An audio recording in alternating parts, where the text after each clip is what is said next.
माझा नागपूरला कार्यक्रम होता, अरुणाताई सबानेंनी ठेवला होता.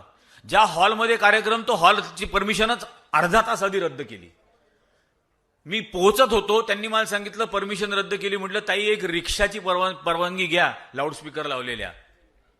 मग त्यांनी म्हणे रिक्षा तर आमच्याकडे एक आहे अनाउन्समेंटची. म्हटलं मग ती रिक्षा फडणवीसच्या घरासमोर, सभा तिथंच.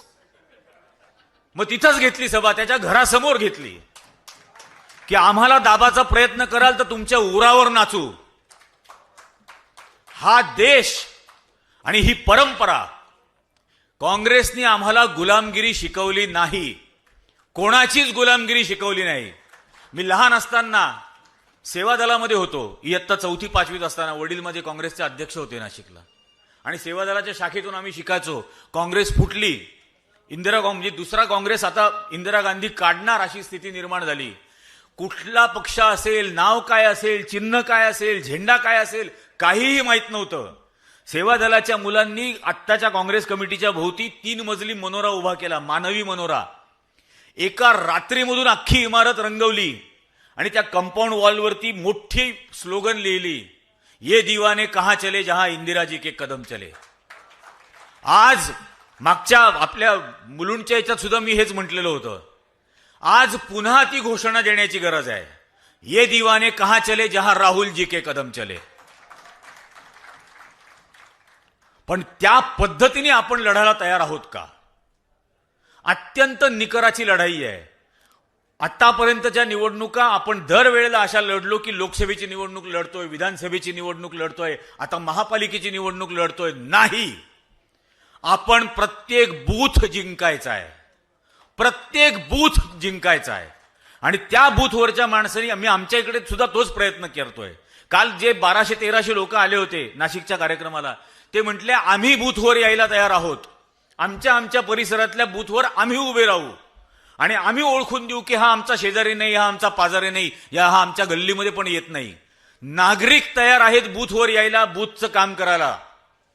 आपण त्यांच्यापर्यंत पोहोचायला तयार आहोत का?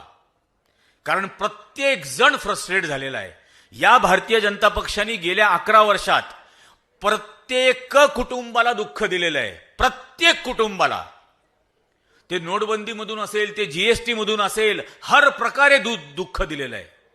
आणि हे सगळं जीएसटी कमी केला आत्ता, आणि बाहेर पोस्टर लावायला सुरुवात झाली, थँक्यू मोदीजी. अरे म्हटलं कोण नालायक होता जो आतापर्यंत जास्त टॅक्स गोळा करत होता, हे तरी सांगा. कमीत कमी हे तर कळू द्या ना. मोदीजींनी जीएसटी कमी केला म्हणून जर धन्यवाद द्यायचे असतील तर तो नालायक कोण जो जास्त टॅक्स वसूल करत होता हे तर सांगा आम्हाला. या पद्धतीने आमच्याकडं नाशिक मोठ्या प्रमाणावरती शेती आहे. हिरव्या मिरचीला 0% जीएसटी, लाल मिरचीला 12% जीएसटी. येड्यांना हे पण कळत नाही, हिरवीचीच लाल होते आणि आपोआप होते. पण अशा पद्धतीने जीएसटी लावलेले होते. ही रियालिटी आहे ना. लिपस्टिकला 5% आणि सॅनिटरी पॅडला 28%. हे नॉन बायोलॉजिकल आहे, त्याला माहीतच नाही महत्व कशाला द्यायचं, त्याला समजतच नाही ना. आणि हा म्हणणार इतका रोजगार आणि तितका रोजगार. अरे ज्या माणसानी आयुष्याची 35 वर्ष मी भीक मागून खाल्लं असं अभिमानाने सांगतो, तो याला काय रोजगाराचं महत्व असणार आहे? ज्याच्या हाताच्या कष्टाने, ज्यांनी मेहनतीने ना स्वतःच्या आईचं पोट भरलं, ना बापाचं भरलं, ना बायकोचं पोट भरलं, तो सांगणार तुम्हाला रोजगाराबद्दल. पण हा पॅटर्न आपल्याला लक्षात आला पाहिजे ना, की ज्याला काहीच कष्टाचं महत्व नाहीये तो रोजगार कसा निर्माण करून देईल. ही वेडी आशा आहे, ही भाबडी आशा आहे. आज ज्या पद्धतीने महाराष्ट्राचंही राजकारण चाललंय आपण पाहिलं. म्हणजे विधानसभा निवडणुकांच्या आधीच मी म्हणायचो देवेंद्र फडणवीस आणि त्याचे 2 अग्निवीर, एक अग्निवीर एकनाथ शिंदे, एक अग्निवीर अजित पवार. आणि आता तसं व्हायला सुरुवात झाली ना. ते तडीपारनी मुंबईत येऊनच सांगितलं ना आम्हाला कोबड्यांची गरज नाही म्हणून. हे तो बोलून गेला आणि आता असलेल्या कोबड्या मोडून टाकायचं काम सुरू झालेलं आहे. असं अचानक पार्थ पवारच्या जमिनीचं प्रकरण बाहेर येत नाही, ते मुख्यमंत्री कार्यालयातून प्लांट केलं जातं. त्यामुळे ही कुबडी मोडून टाकली जाईल, या अग्निवीराला रिटायर केलं जाईल 4 वर्षांनी, आणि रिटायर झाल्यानंतर पेन्शन नाही, ग्रॅच्युइटी नाही, मेडिकल नाही, काहीच नाही, कॅन्टीनची पण फॅसिलिटी नाही. हे होणार. भाजपनी आतापर्यंत त्यांच्याबरोबर जे जे आले त्यांना गिळंकृत केलेलं आहे. अख्ख्या भारतामधला इतिहास काढा, अकाली दलापासून, बिजू जनता दलापासून, ह्या जेडीयू पासून कुठलाही सहकारी पक्ष यांनी टिकू दिलेलं नाही, वाढू दिलेलं नाही, ज्याला गिळंकृतच केलेलं आहे. आणि या सर्व दृष्टिकोनातून आज हे महत्वाचं झालेलं आहे.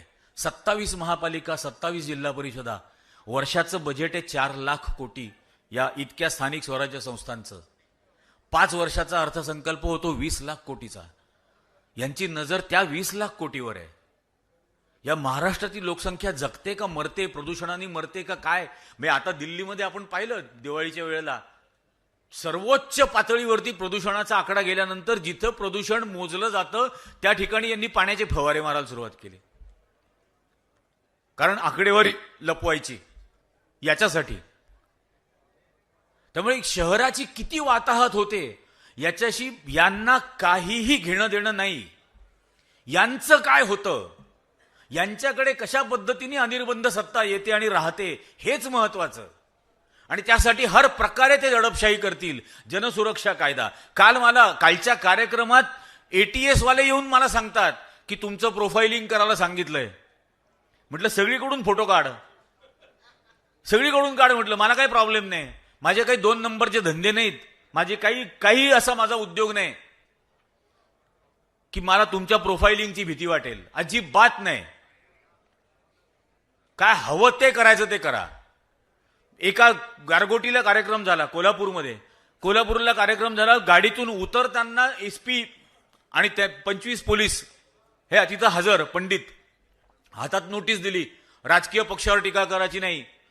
आणि म्हटलं यांचा भ्रम असा आहे की माझं अभिव्यक्ती स्वातंत्र्य पंचगंगेच्या घाटावर बसलेल्या पंडितांनी मला लिहून दिलंय. माझं अभिव्यक्ती स्वातंत्र्य मला माझ्या देशाच्या संविधानाने ऑलरेडी दिलेलं आहे, आणि ते मोदी, शहा, भागवत, फडणवीस यांचं मोहताज नाही, ते ऑलरेडी माझ्याकडे आहे. आणि दुसरी गोष्ट म्हटलं, तुम्ही काय सांगता टीका करायची नाही राजकीय नेत्यावर, का नाही करायची? म्हटलं हा त्याच्या बायकोच्या गाण्याची तिकीट तुम्हाला पोलिसांना विकायला लावतो म्हणून टीका नाही करायची का? म्हटलं